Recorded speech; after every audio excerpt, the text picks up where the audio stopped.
beauty of a broken path. They say life is a journey, a path we're meant to follow. But let's be honest, most of us aren't strolling down some perfectly lit road with gentle music playing in the background. In reality, most of us are barely crawling down this gravel path with lightning and thunderstorms in the back, and just a tiny sign by the side of the road that says, "Good luck, you're on your own." My path, my journey, it hasn't been an easy one. I've stumbled, I've slipped, and I've fallen down some days so hard that I thought I would never get back up again. But that's where the beauty of a broken path comes in.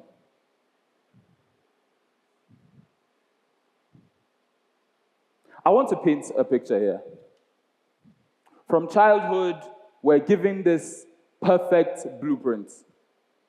Go to school, study hard, achieve, succeed, be happy.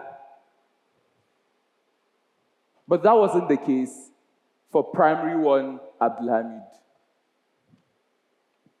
I skipped into school, my gray shorts and my Ben 10 t-shirt, and I was so happy to get into class. Our teacher, on the other hand, had other plans for me. She posed a question to the entire class, something so elementary that we should have all been able to answer it at that level. "Good morning, class. How are you all doing?" "We're fine. I have a question to ask. What is 2 plus 2? It's simple. All our hands went up. Pick me, pick me. And that day, I was unfortunate enough to be selected by our teacher. She looked me in the eye and she said, "Abdulhameed, take a shot." With as much confidence as a 4-year-old should be able to muster, I looked her in the eye and I said, 2 plus 2 is 5. The ensuing laughter still haunts me to this day. Why is that the case?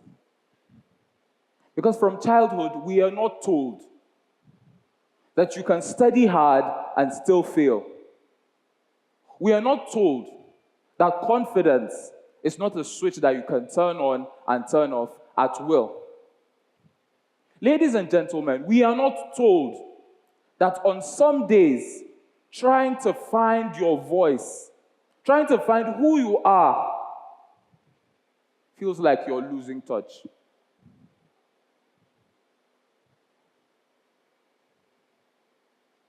The teacher later pulled me to the side of the class.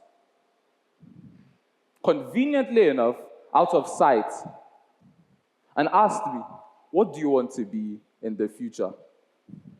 Such a defining question for a 4-year-old. Once again, even though it had been scarred, ladies and gentlemen, I mustered up as much courage as a 4-year-old should be able to. And I once again looked her in the eye and I said to her, "I want to be the president."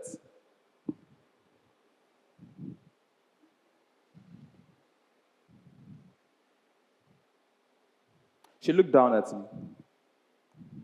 She gave me that look. The look someone gives you before they say something mind-blowing. The look someone gives you before they say something that changes your life. "Abdulhameed, I think you should become a chef." Because I don't know what 2 plus 2 is, you want me to be a chef? What makes you think I can chop carrots better than I can do math? It was unfair. And that, ladies and gentlemen, is where my anxiety started. You see, anxiety doesn't always come in the form of loud spirals or panic attacks. No. For some of us, anxiety sits in the back of our heads and it's a quiet hum, like a radio just out of reach. And that radio was on, constantly, on a loop, playing static, until I got to senior secondary school.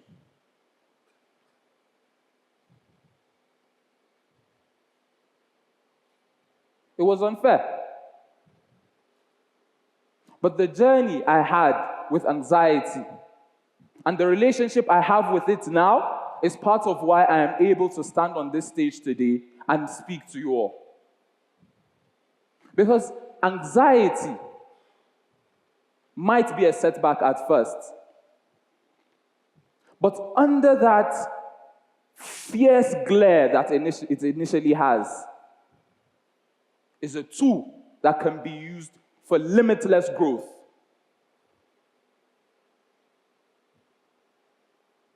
The years after I got to senior secondary school were filled with countless efforts to better myself as a person, to get rid of this feeling that I wasn't good enough, that I wasn't strong enough, that I wasn't capable of being more than what my teacher had told me. In fact, this would be a good time to mention that I actually started taking culinary classes after she told me that. I was genuinely interested in becoming a chef because I thought I couldn't do math. But what changed it all? What caused me to have a mindset shift was my little brother. My little brother, as far back as I can remember, has always wanted to be a football player. He finished nursery school and now he's in senior secondary school as well. Until date, you ask him what he wants to be, he tells you he wants to be a football player. Within the realms of what an elder brother should be able to do in terms of motivation, I tried my very best. But on that day, on that particular day, my brother had suffered one of the worst defeats he had ever suffered in a while. They lost 6-0 to an opposing school. And we were sat down in the car. He was crying, and he said to me, "I don't think this football thing is for me."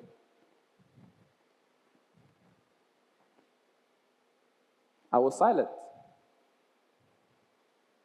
The same light that I had once had in my eyes, the same fire that had once burned in my heart, in all our hearts, was about to fade in the heart of my little brother.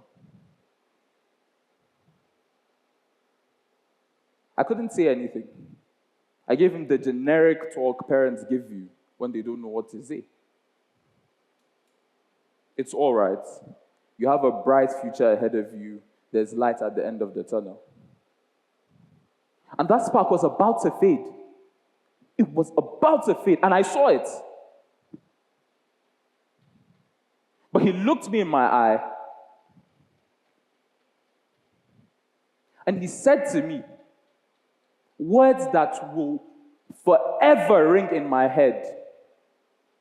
This light that you all talk about at the end of the tunnel, do you know where they sell it? Is there a shop out there that somehow sells torchlights or lighters or firewood that was supposed to allegedly burn the light at the end of this tunnel? Because I don't understand. And I couldn't either. But what caused him to say that was that authenticity, that genuine belief in oneself that all children possess, that we all possess at some point. Where did it go?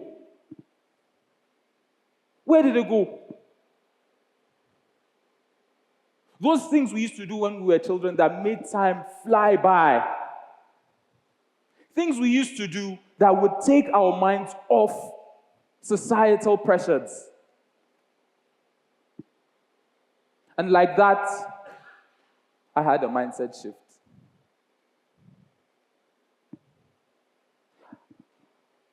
Illumi Children's Fund, for those of you that don't know, is a non-profit organization. It aims to bridge the gap between funding and basic education. And they just happened to be leading an initiative. I volunteered. For the first time in a while, I had picked myself up and put myself in an environment where social interactions would be inevitable. We were given tasks to complete that would help in changing the lives of the less fortunate. And the ensuing years were filled with more and more of these tasks, ultimately leading me up to this point where I stand before you all today, ladies and gentlemen, as a youth ambassador for the Illumi Children's Fund. What does that tell you about anxiety? That it is not permanent. And while my story might be an abnormality, we do not all have little brothers here who just seemingly pop philosophical ideas out of the blue. No. Anxiety is not permanent. It must not have a catalyst for it to disappear. So how do we fight anxiety? We have to find that spark. And if you have lost the spark, you must light it again. Find your purpose. Find what it is that keeps you awake at night. Find what it is that hurts you to lose.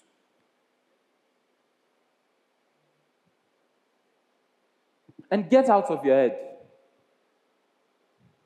Because you might have a purpose, yes, but he who suffers in the mind suffers in reality.